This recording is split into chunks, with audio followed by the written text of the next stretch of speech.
In this video, we'll see how we can download a software from a website using a Lambda function in a AWS account.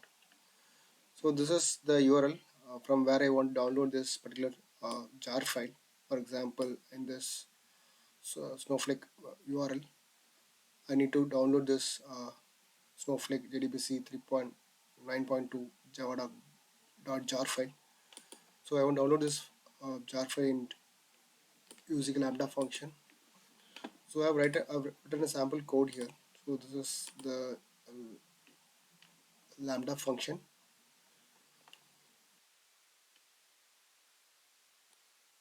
So I'm using using Boto3 here. These are the libraries I've used: Boto3, then URL lib, then OS. And here I've provided the URL from which URL I need to download this particular software. So I just provided the URL here, the entire path I've given here. Next is the bucket name. So where I want to place the uh, file. So this is the bucket where I want to place the file, and this object is the file, but one which name I need to place the file. So that is the name you have to give here. Then I'm using this sample code here.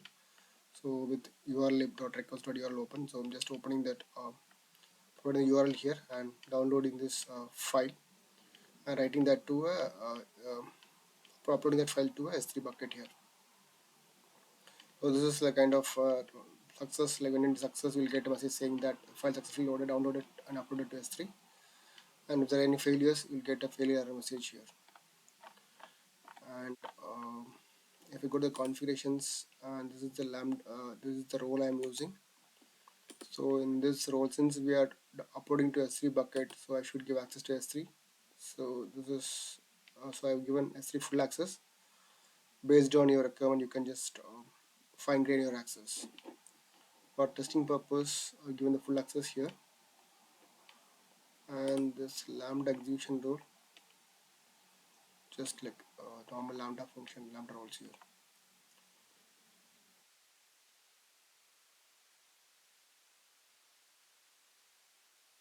The default one, and so this is the bucket. So right now the bucket is empty, there is no file here. So what I'm going to do is I'm gonna run this code now. So I'm going to do a test.